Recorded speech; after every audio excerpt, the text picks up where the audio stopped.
ഒട്ടും സുഖമില്ലാത്ത മാനസികാവസ്ഥയിലാണ് കേട്ടോ ഇന്നത്തെ വീഡിയോ ഇടുന്നത്. കാരണം എന്താണെന്ന് വിചാരിച്ചാൽ ഞങ്ങൾ ഇപ്പൂന്ന് വിളിക്കുന്ന പൂച്ചക്കുട്ടീനെ 2-3 ദിവസമായിട്ട് കാണാനില്ല.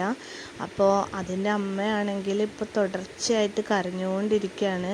അപ്പം ഞങ്ങൾ എന്താണെന്ന് വിചാരിച്ചു കഴിഞ്ഞാൽ ഈ അമ്മ പൂച്ചയ്ക്ക് 3 കുട്ടികൾ വേറെ പുതിയതുണ്ടായല്ലോ.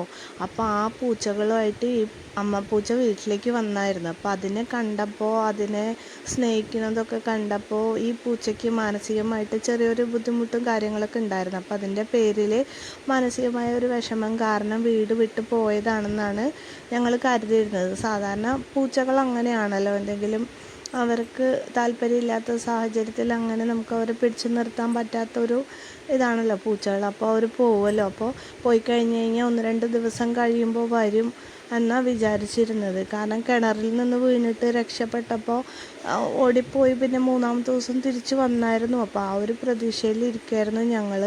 അപ്പോൾ ഇന്നലെ വൈകുന്നേരം ഞങ്ങൾ പുറത്ത് പോയി തിരിച്ച് വന്ന് നോക്കുമ്പോൾ ആ പുതിയ കുഞ്ഞുങ്ങളിൽ 2 കുഞ്ഞുങ്ങളെയും കാണാനില്ല.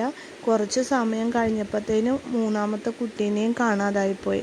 അപ്പോൾ ഞങ്ങൾക്ക് മനസ്സിലായി ഇപ്പോൾ എവിടെയും വീട് വിട്ടു പോയതാവാൻ സാധ്യതയില്ല. ആ പൂച്ചക്കുട്ടിക്ക് എന്തോ സംഭവിച്ചിട്ടുണ്ടെന്നാണ് ഞങ്ങൾ വിചാരിക്കുന്നത്. പിന്നെയാണെങ്കിൽ അപ്പം തൊട്ട് ഈ അമ്മപ്പൂച്ച തുടർച്ചയായിട്ട് കരയുന്നുണ്ട്. കരയുമ്പോഴാണെങ്കിൽ ഞങ്ങളുടെ വീടിൽ നിന്ന് നോക്കിയാൽ ഒരു ഒഴിഞ്ഞ വീടും കുറച്ച് കാടൊക്കെയുള്ള സ്ഥലമുണ്ട്. അങ്ങോട്ട് നോക്കിയാണ് പൂച്ച കരയുന്നത്. അപ്പോൾ അതുകൊണ്ട് ഞങ്ങൾക്ക് തോന്നുന്നു അവിടെ എന്തോ മൂങ്ങയോ കുറുക്കനോ അല്ലെങ്കിൽ അതുപോലെ പൂച്ചേനെ ആഹാരമാക്കുന്ന എന്തോ ജീവികൾ വന്നിട്ട് അതിനെ പിടിച്ചു കൊണ്ട് പോയതാണെന്ന് അപ്പോൾ ഞങ്ങൾക്ക് തോന്നുന്നത്.